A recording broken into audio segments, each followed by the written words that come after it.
నమస్తే అన్న. నమస్తే అండి. మరికొన్ని రోజుల్లో ఎలక్షన్స్ వస్తున్నాయి కదా! ఆంధ్రాకి సీఎంగా ఎవరు గెలిస్తే బావుంటది? మాకు జగన్మోహన్ రెడ్డి గారు చేస్తే బాగుంటుందండి. ఎందుకండి?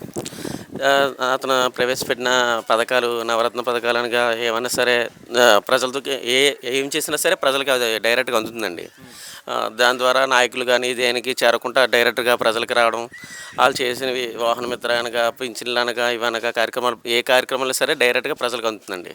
సో, అందుకని మాకు జగన్మోహన్ రెడ్డి గారు రావాలండి. ఓకే. మరి జగన్ గారు మేనిఫెస్టో రిలీజ్ చేయడం జరిగింది. అండ్ అలాగే చంద్రబాబు కూడా ఒక మేనిఫెస్టో రిలీజ్ చేశారు. మరి ఎవరి మేనిఫెస్టోని జనాలు నమ్ముతారు? జగన్మోహన్ రెడ్డి గారు మేనిఫెస్టోని నమ్ముతారండి. ఎందుకంటే అతను ఆల్రెడీ చేసున్నారు. ఏదో జగన్మోహన్ రెడ్డి గారు మేనిఫెస్టో రిలీజ్ చేశారని చంద్రబాబు నాయుడు గారు మేనిఫెస్టో రిలీజ్ చేయడం జరిగింది.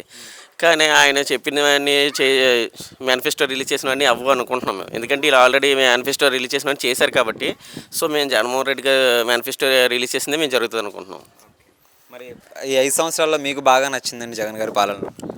జగన్ గారి పాలనలో అంటే అన్నీ బాగానే నచ్చాయండి. ఎందుకంటే ఆయన చేసినవన్నీ బాగా చేశారు. నా నా పింఛన్లు అంటే ప్రతి వాలంటీర్ స్వయంగా వచ్చి ముసలి వాళ్ళ దగ్గరికి వచ్చి పింఛన్లు అవి ఇవ్వడం అనగా, సో వాహన మిత్రులు అనగా, అమ్మఒడి అనగా చాలా చేశారండి. అవన్నీ కూడా ఆయన చేసినవన్నీ నాకు బాగా నచ్చాయండి. మరి 2 నెలల్లో చూసారు కదా!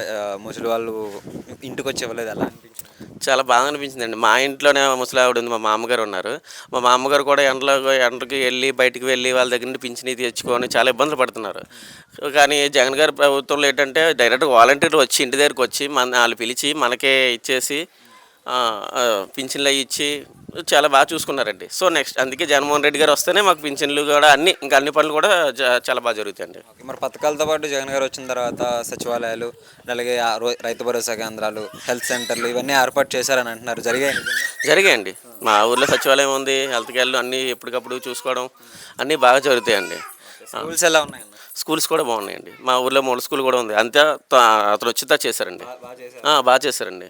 ఎడ్యుకేషన్ పరంగా అన్నీ కూడా బాగుంటున్నాయి. ఒక మాటలో నెక్స్ట్ సీఎం జగన్మోహన్ రెడ్డి గారండి. జై జగన్.